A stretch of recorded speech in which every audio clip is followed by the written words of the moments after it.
We have no memory of recording this episode. None of us. It's been wiped. I see TV static when I try and think about it. Be warned. This is PseudoPod, made by humans, intended for humans, because only a chump is frightened of Rocco's basilisk. PseudoPod, episode 1030, for the 22nd of May, 2026. Keeping Up with the Conan Doyles, by Jess, Whitecroft. Narrated by Louise Hewitt, hosted by Kat Day, audio by Graeme Dunlop. Hey everyone, hope you're all doing okay. I'm Kat, co-editor at PseudoPod, your host for this week. And happy birthday to Sir Arthur Conan Doyle, born on this day in 1859, died 7th of July, 1930. Today is Sherlock Holmes Day in honour of his most famous creation, but we have something a little different for you. Keeping Up with the Conan Doyles by Jess Whitecroft. This story is a PseudoPod original, and it has a content warning for disordered eating. Veteran romance writer Jess Whitecroft moonlighted into writing horror when she moved into a haunted location and discovered that none of the alleged ghosts did any haunting, and that she would have to supply her own. A rank amateur at the art of self-description, she outsourced her autobiography to her nearest and dearests, who said, "Great cook, sometimes eats crisps in bed." Louise Hewitt is enthusiastic about stories in all their forms. She is an advertising copywriter by day, a reader of bedtime stories in the evenings, and a D&D dwarf cleric at the weekends. Lou to her friends, she enjoys cooking up a storm, riding her bike in the rain, feeding ducks, doing yoga, and attempting to meditate. Her favourite stories are about dragons, but pirates and sea serpents are also good. She lives in London, UK, with her partner, her child on alternate weeks, and a very large ginger cat. And now, we have a story for you. And we promise you, it's true.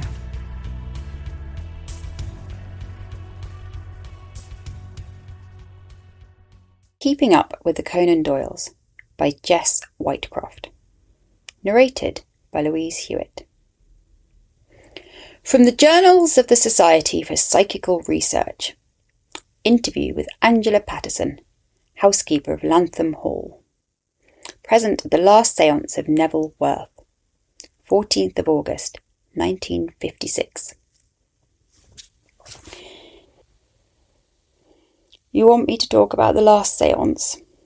All right, but I must start at the beginning. I think it was around 25 that her ladyship began manifesting ectoplasm. It was definitely after the fairies incident. You remember the fairies, don't you? Although, of course, you don't. Doubt you were even born, or just a babe in arms. But you've heard about it, of course, Cottingley Glen. Oh, we did laugh. Becky. She was a young thing like you. They kept her downstairs for years because Lord Lantham objected to her Midlands accent. Sort of a sing-song about it. She was from Nuneaton. Don't know if she ever went back there. But she disappeared after the incident. Anyway, I get ahead of myself. She had a brother who knew his way around a darkroom, you see. Took one look at the pictures of the fairies and laughed fit to burst. Don't know what those fairies are, she said, but they're not moving. Look. If they're flying, their wings should be going flap, flap, flap like a butterfly, right? But they're not. Look at the waterfall behind the girl, Mrs. B. See how it's blurred? That's shutter speed, that is. Faster than it was in the old days when you used to have to stand still as a statue for minutes to have your picture taken. But even then, if you've got something moving fast, like a waterfall or the wings of a little flying creature, it still shows up on the photographs as a blur. When she pointed it out like that, it was obvious, and it turns out the girls who took the pictures were quite the artists. Sir Arthur said they were too young and too common to pull off such tricks. Children of the artisan class, he said. Shows how much he knew. I heard one of them even worked in a photographic lab, making composite pictures. Always dangerous to underestimate people, especially young women. Yes, I met him. Well, Bumped into him in the hallway and bobbed a curtsy. Do you curtsy to knights? I never know. I never knew the protocols, to be honest, but I wasn't supposed to be seen. That's what I used to say to my girls. Be like real fairies, not the fake things in the photographs. In and out, quick as mice. The upstairs folk don't want to see your faces. They just want to see what you've done. A tidy bed, a clean hairbrush, lavatory you could eat your dinner off.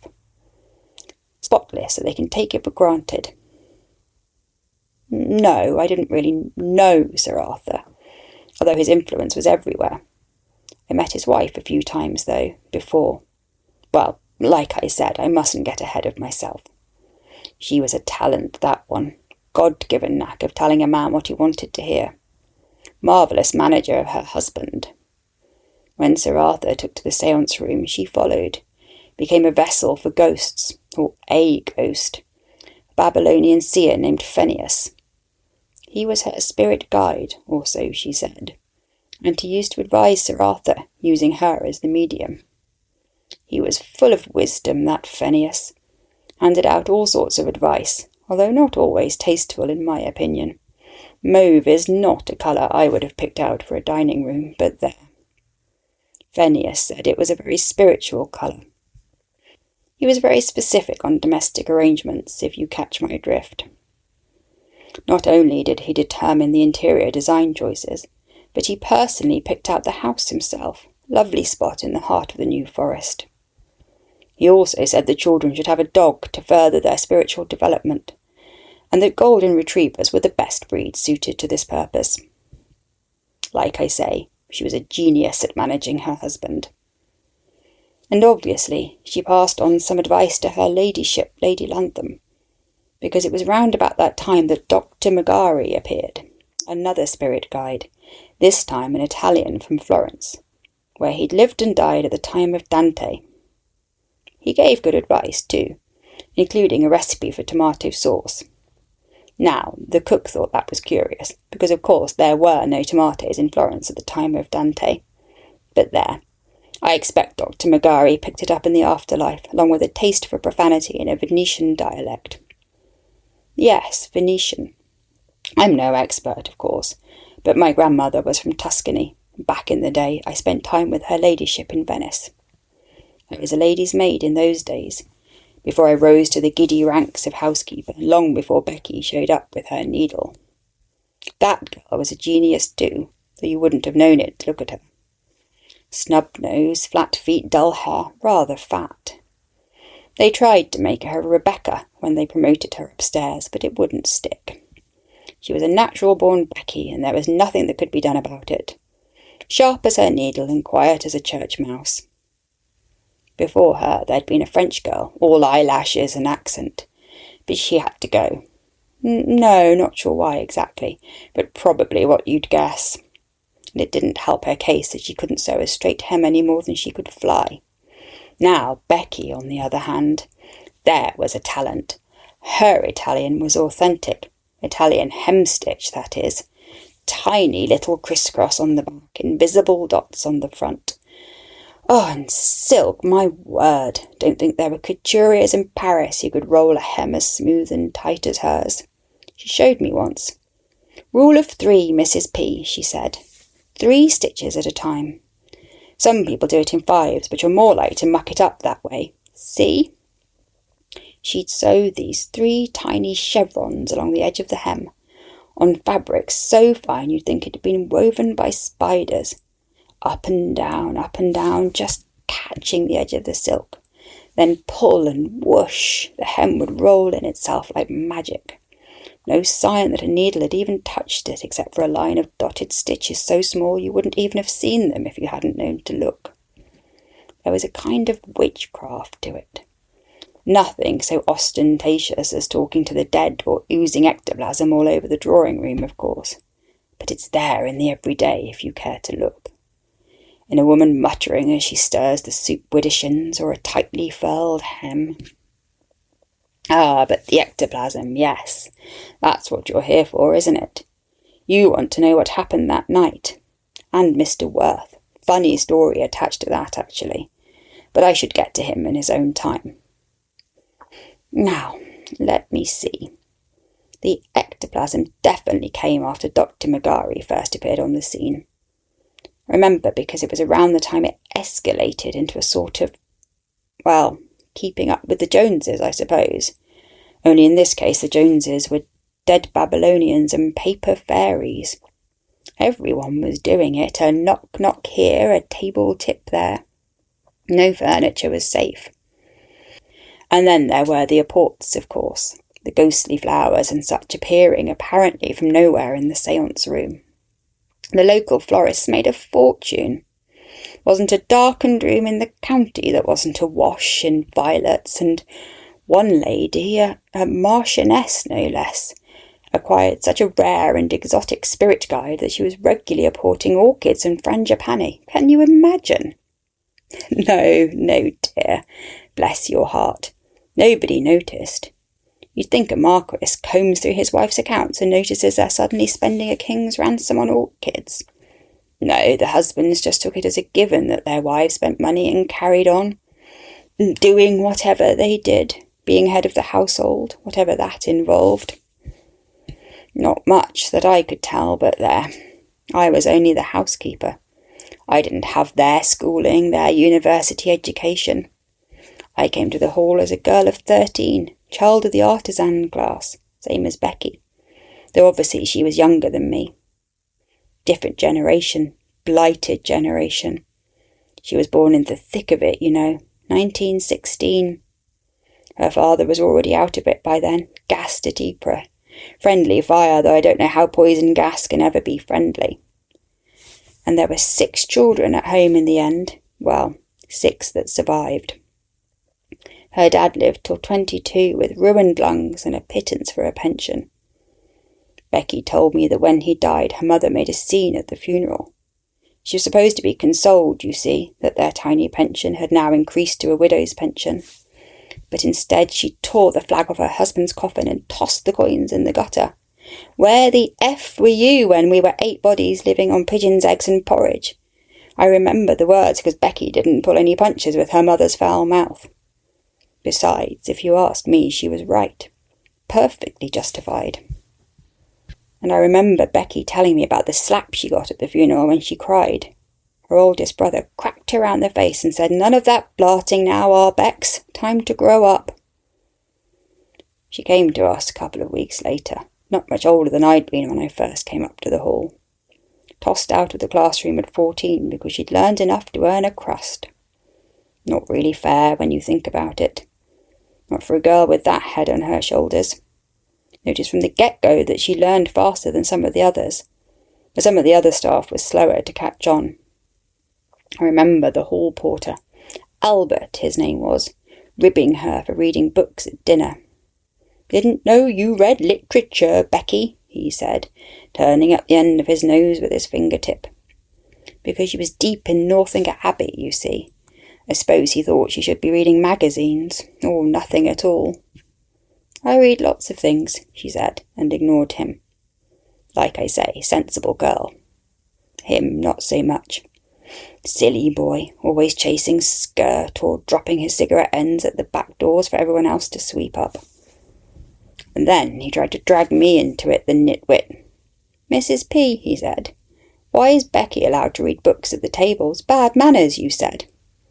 "It is," I said, "but so is leaving your dog ends all over the back doorstep after countless people have asked you nicely to pick up after yourself. Finish your pudding, Albert, and mind your own business." He didn't. "Your eyes will go next," he told Becky. "All that reading, all that sewing, then you'll need glasses to go with your rubber lips and beady eyes. Well, you have to get special specs to fit the shape of your nose. Not like regular noses, is it? Perhaps they make glasses frames for flat-faced ugly dogs. Or maybe they can give you a set of goggles at rap. He didn't finish the word, you see. Started saying rap, ended in a retch. He was gagging all of a sudden. Like a bit of jam roly-poly had gone down the wrong way. Everyone panicked except Becky, who only glanced up from her reading when he'd started going blue round the lips. Then finally the butler slapped him between the shoulder blades just right and something flew out. "She did it," he said. the minute he could catch his breath. He jumped up and would have swung for Becky if the butler hadn't held him back. "It was her, I know it." "How?" I said. "She didn't move from the table, you daft apeth. Didn't move a muscle, didn't reach towards you, didn't touch your dish, nothing." I had to defend her, of course, but afterwards I asked her why. Why hadn't she moved? Why hadn't she even reacted when he started to choke? Becky just shrugged. "I was reading," she said, "and it was a good bit too. Heroine had just met a man who understood muslin. Anyway, what was I supposed to do?" "Well, something, anything," I said. But I didn't say much more, because the hairs on the back of my neck were standing up already. You see, I'd seen what flew out of poor Albert's throat. It was a cigarette end, like the ones we always complained about him leaving on the back doorstep. Hand-rolled, but somehow the paper hadn't dissolved in his spit, despite being rammed down his throat. The tobacco was wet, as you'd expect, but where it should have been paper, I'd swear it was silk, rolled up tight in a perfect little tube, line of nearly invisible dots along the outside. I burned it, tossed it on the fire. But it became a bit of a craze after that, people coughing things up. Unlike the upstairs crazes with their flowers and their ectoplasm and whatnot, this one came down to us too. I saw the cook pull a whole wishbone from round the back of her teeth once. The look on her face, like she had no more idea how it got there than I did. And her ladyship kept spitting out pins. Coincidentally, that always seemed to happen after she told Becky she ought to go on a diet. But Albert got it more often than not, though once the butler sneezed boot polish at breakfast. One morning I woke up with wet feathers all over my tongue and remembered I'd been short with Becky the day before, while we were changing a feather bed. "What do you mean by it?" I said, when I saw her later. She raised an eyebrow. "What are you saying, Mrs. P?" she said. "That I crept in your room at night and filled your mouth with feathers?" "No." I left it at that, because I knew I was acting as silly as the people upstairs, but it got to me, you know. I kept thinking over and over about what I'd said to Albert, because Becky hadn't moved, hadn't reached towards him, hadn't touched his dish. That's where the story gets even stranger, because that's where we get to Mr. Worth. Mind you, he wasn't Mr. Worth when I first knew him. He was the great Worthington, doing tricks in a theatre in Bournemouth. He wore a scarlet coat and had a curly moustache painted on with eyebrow pencil. He sawed a woman in half, but his patter, as they say in the business, just wasn't very good. No stage presence. Maybe that was why he abandoned it and turned up on our doorstep years later as Neville Worth, psychic investigator.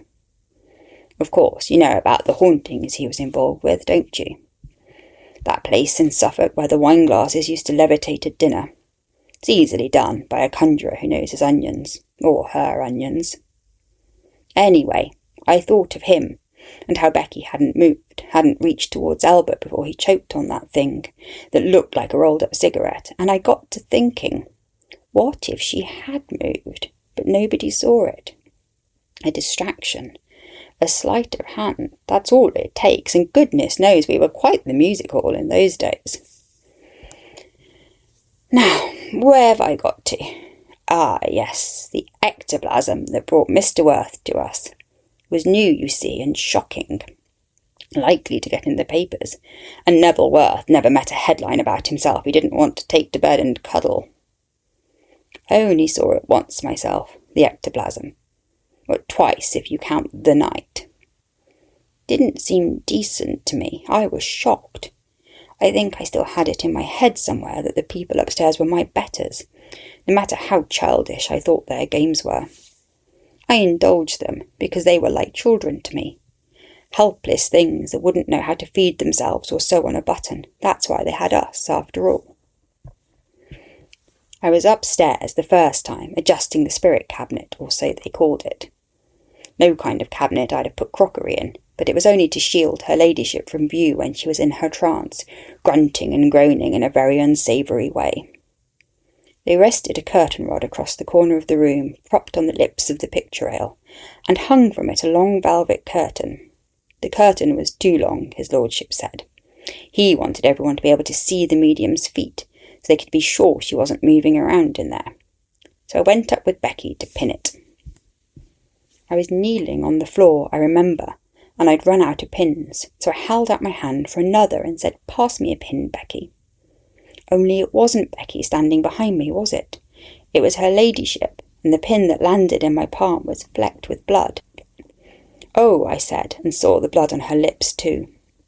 "Is it still happening?" "He thinks I'm doing it on purpose," she said, meaning her husband. "But I'm not. Sometimes my throat's so tight I can hardly breathe or talk. How am I supposed to swallow anything, let alone a pin?" Turned out that was still happening too. She'd been short of breath for so long they'd sent her for x-rays, but the doctors couldn't find anything wrong with her lungs. After she'd been poked and prodded 7 ways till Sunday, they came to the usual conclusions they reached with ladies, and diagnosed her as neurotic.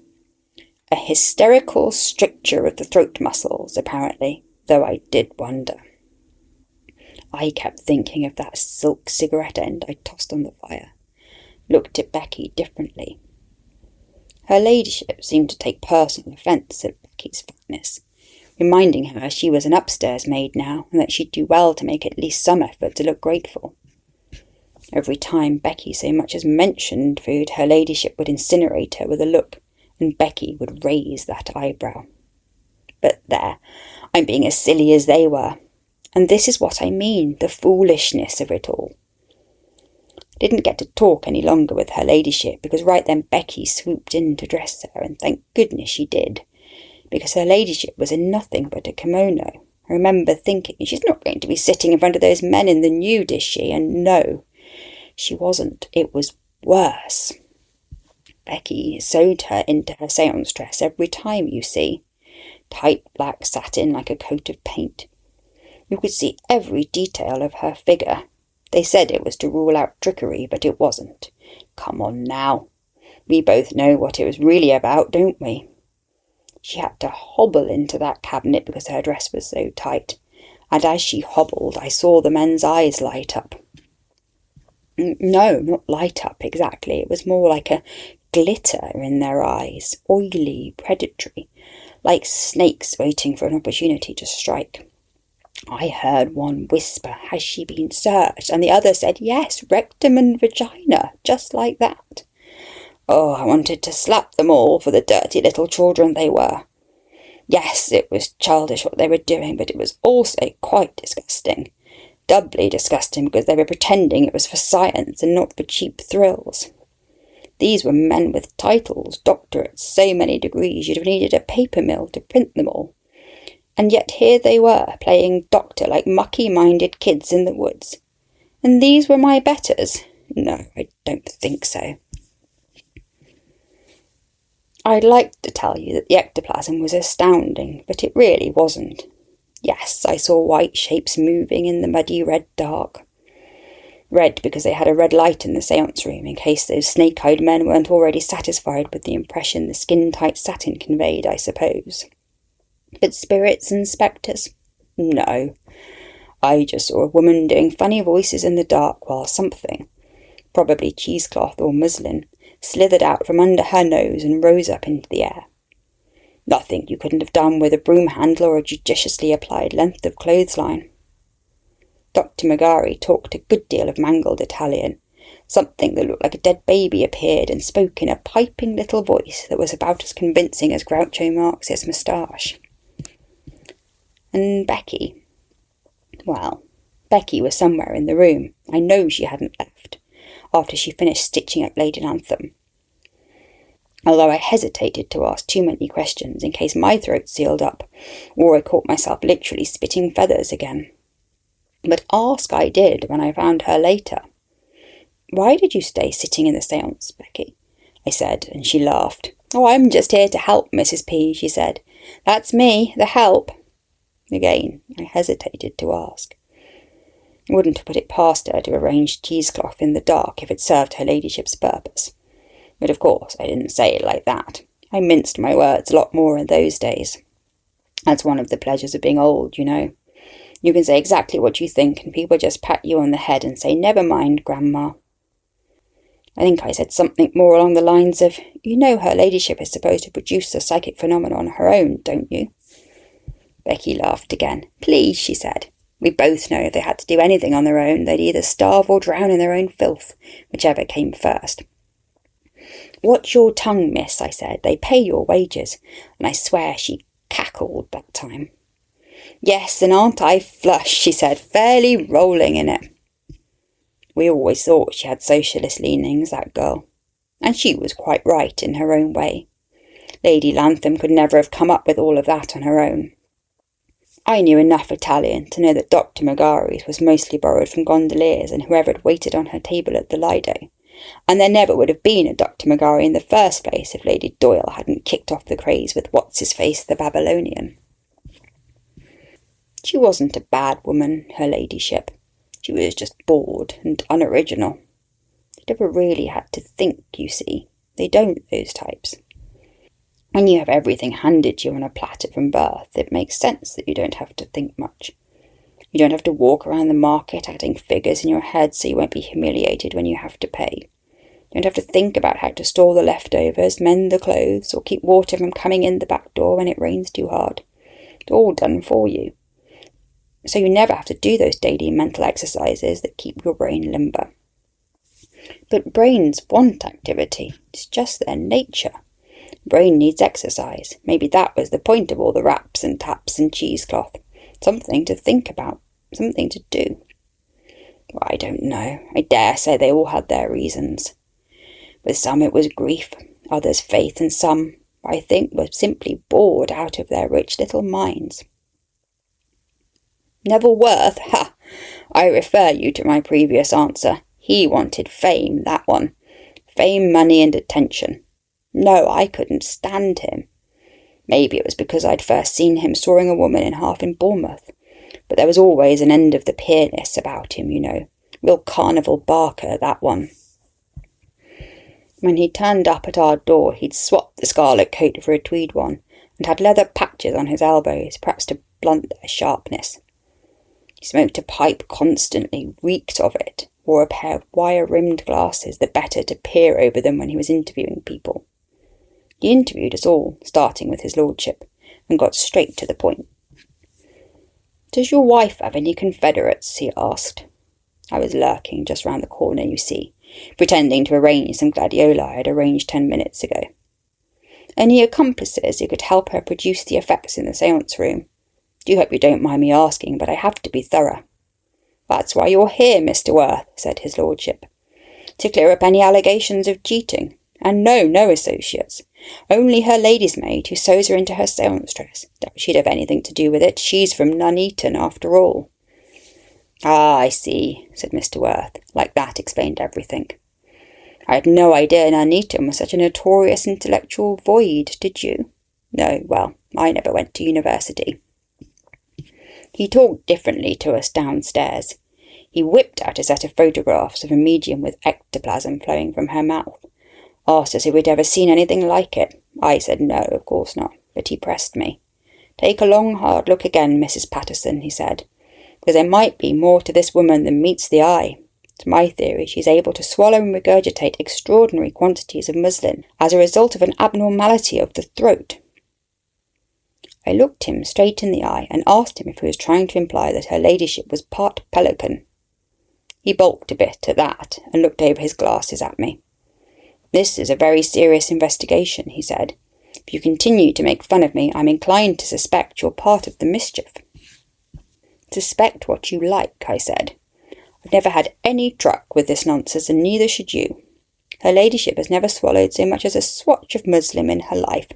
I doubt she could if she wanted to. She has trouble with her throat." Ah, yes, I regret saying that. I don't know if me not saying it would have prevented what happened, but I've always had a nasty feeling that I didn't help. I might have given credence to his suspicions, and that's why he did what he did. Becky didn't give him anything to go on anyway. She barely looked up from her sewing and answered in her broadest accent. I took a peek at his notes later and saw that he'd written her off entirely. A sewing machine, not much more brains than a singer, he wrote. Well, we went upstairs again that night. Becky needed help with the séance dress, because she'd had to take it in. Her ladyship was eating less and less because of her throat, and her collarbones looked sharp as knives. Not that thin, she insisted, as Becky fussed over her seams. Probably relative anyway, since you've put even more on. I saw Becky's jaw tighten as she sewed in the back of the dress. Nobody said anything for a long, uncomfortable moment. Her ladyship was never the most sensitive of people, but I think even she could tell she'd gone too far. Becky held her pins in her mouth, a hard, thin line, and didn't make eye contact. Her hurt filled the room like a gas, and her ladyship began to cough. I fetched her a glass of water. When I came back, she was still coughing. "There's something tickling the back of my throat," she said, "and I can't seem to get it out." "Perhaps you shouldn't do this tonight," I said, but she insisted. "The sooner I get this over with, the sooner Worth goes away," she said. "I'm already sick of him breathing pipe breath all over me." And there, well, you know what happened next. The infamous last séance. In front of all the snake-eyed men, she hobbled into her seat behind the curtain. And she kept coughing. Dr. Magari popped up and started talking, but it seemed like he had a cough too. Mr. Worth asked him if he was all right, and the good doctor replied with an Italian expression so rude it was a bit much even for Dr. Magari. "Va, fatti fottere!" It means, "Go fuck yourself," and no, don't ask me how I know. I've learned a lot over my life and forgotten even more. Anyway, the coughing got worse, and his lordship said maybe this would be a good time to stop, but Mr. Worth was lit up, gleeful, like he'd got exactly what he came for. "Is your throat bothering you, Lady Lantham?" he said. And finally he jumped up, threw back the curtain, lifted her ladyship's chin with his fingers. "Pack it in, Worth," said his Lord Lantham. "How dare you handle my wife that way? Not one of the common women you poke and prod, you know." But Mr. Worth didn't stop. A sort of mania had come over him, and he forced her mouth wide open with one hand and pushed his fingers down her throat. I'll have it, he kept saying. "I know your game, madam." You would have thought all those men would have said something about him assaulting a lady in that manner, but they just watched, other than his lordship. He stood up and would have rushed the stage, except the rest of them held him back. They thought science was happening, or at least the dramatic reveal of whatever they thought she was hiding inside her throat. But, of course, there was no muslin or cheesecloth down her throat, never had been. Worth shouldn't have had anything to pull out of her mouth. Shouldn't have. But he pulled a thread. That's all it was. Amazing that such a thing could do so much damage. He reached into her throat and pulled out a thread. A sewing thread, firmly attached to something inside. Oh, I can still hear her screams, horrible, gurgling screams. Me and Becky, we jumped up and tried to stop him, but he kept pulling. Oh, until, I thought the thread would snap. It had to snap, right? But no, it didn't. It was strong thread, like silk. The thread was wrapped around inside, you see, like it had been stitched into her innards. Chevrons, 3 at a time, and then you'd pull the whole thing and it rolled up tight, like a magic trick. I'd watched Worth saw a woman in half once. Never thought I'd see him turn one halfway inside out. They tore the séance costume off her when they were trying to save her, but it was too late. Too much of the inside was on the outside. Blood everywhere. So much blood that you would have missed it. And they did. But I didn't. Not ectoplasm, no, but muslin, yes. A thin layer under the satin. That's where she'd been hiding it the whole time. Like I say, Becky was a genius with sheer fabrics. And invisible stitches.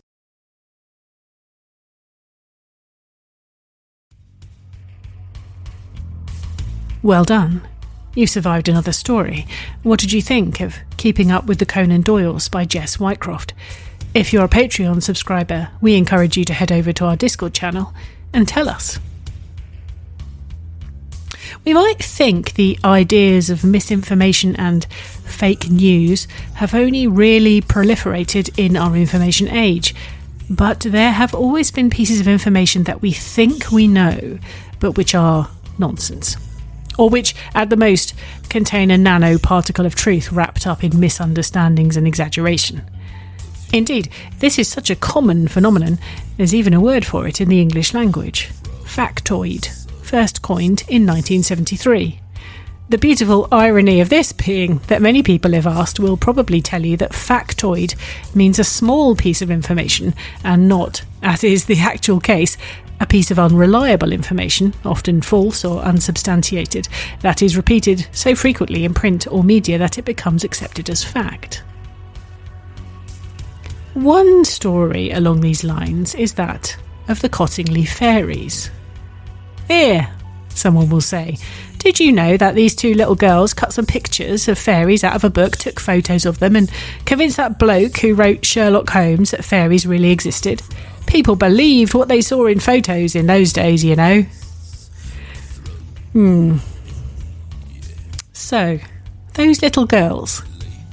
One was 9 years old, but the other, Elsie, turned 16 in the summer those photos were taken, and she was a student at the Bradford College of Art and worked in, you'll never guess, the photography studio of a greeting cards factory, where she touched up flawed photos with paint, colourised images, and created composite images of soldiers who died during the war with portraits of their families. It was terribly tragic work that was in high demand in 1917. It was also highly skilled work. And, as you might have guessed by now, there's an awful lot more to this story, for which I direct you to the Photographing Fairies episode of the Cautionary Tales podcast presented by Tim Harford, link in the show notes. Doyle himself was a skilled amateur photographer, and he knew photographs could be edited, but he couldn't imagine how two young children, girls no less, could possibly have done so. To him it seemed so unlikely as to be impossible, and once you have eliminated the impossible, whatever remains, etc., etc. Thus we come to a tale as old as time, that of men underestimating women. How could a mere girl do something so difficult? Why, everyone knows women are the inferior sex. Let me explain it to you, Dr. Day. This episode story is, of course, a work of horror fiction, and therefore the supernatural events are allowed to be presented as real. We know that in real life, a housemaid can't actually make people spit out pins. Probably. The goal of speculative fiction is not just to invent fantasy, it is also to make you question reality. As G.K. Chesterton said, the function of imagination is not to make strange things settled, so much as to make settled things strange. The various men in this story that constantly underestimate the extremely capable of women around them are painfully believable. From the hall porter, Albert, to Conan Doyle being expertly manipulated by his wife, which really happened, by the way, to Neville Worth describing Becky in his notes as a sewing machine, not much more brains than a singer. And all the way to the snake-eyed men at the end who see Lady Latham as little more than a female figure in a tight dress. What I like about this story in a bleak sort of way is that it would have been tempting to make all the women badass and superior and have them all win out over the horrid men. But in this piece, Lady Latham is that rather more insidious thing, the woman who has internalised the misogyny and is actively supporting it because, well, it works in her favour, doesn't it? You could argue she has no choice, She has to work in the system in which she finds herself, and maybe that's true. But at the same time, she could have been kinder to Becky, couldn't she? The constant jibes about her weight were a choice that she probably didn't have to make. Not really. Projection? A reflection of her own trauma?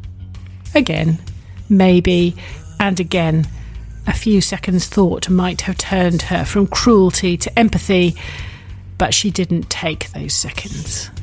And that is why she is the villain here. Mrs. Patterson is awesome though, isn't she? And Becky, I wonder what happened to her. Presumably she died at least a couple of decades ago. I asked our author Jess Whitecroft about this actually.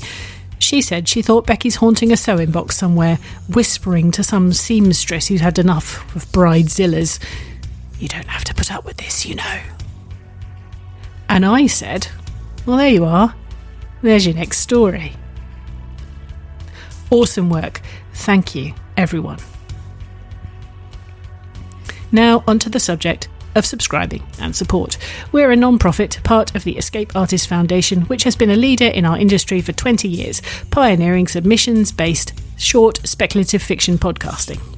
PseudoPod itself is 20 years old this year, and we've got some great things coming up in a few months to mark the occasion. Watch or listen to this space. A quick note on the subject of submissions. We're currently open for our annual Anthologies and Collections call. This is for reprints from books published or due to be published in 2026, specifically. Do you have an anthology or collection out this year or know someone who does? Please encourage them to submit. Back to support. To make sure we can keep bringing you the best in horror short fiction and continue paying our authors, narrators and crew, you may have noticed we've introduced brief paid advertisements at the beginning and end of our episodes. But good news, Patreon subscribers can get ad-free versions. So if you can, please go to pseudopod.org and sign up. The $7 level will get you ad-free access as well, of course, as access to our Discord channel, and you'll be able to download stories all the way back to day one in your podcatcher to listen to at your leisure. Although one-off donations really help, and we are incredibly grateful for every morsel, regular donations make all the difference to us. They give us stability, sustainability, and allow us to keep looking after that room at the top of the tower with the spindle in it. Don't ask. Just trust me on this. If you can't afford to support us financially, believe us, we do understand. Please consider leaving reviews of our episodes or generally talking about them on social media. We'd love to see you on Blue Sky. Find us at pseudopod.org. You can also support us by buying things from the Escape Artists Void merch store. The link is in various places, including our latest social media posts. PseudoPod is part of the Escape Artists Foundation, a 501c3 non-profit, and this episode is distributed under the Creative Commons Attribution Non-Commercial No Derivatives 4.0 International License. Download and listen to the episode on any device you like, but don't change it or sell it. Theme music is by permission of Anders Manga. And finally, PseudoPod and G.K. Chesterton know art, like morality, consists of drawing the line somewhere. See you soon, folks. Take care and mind that needle. It's sharp.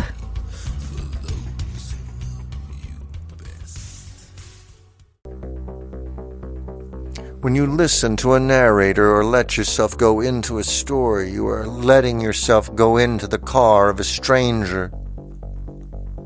You are getting into the car of a stranger. You are walking in the front door of someone you do not know. It's a pseudopod. It's a big foot. It's all about podcasts these days.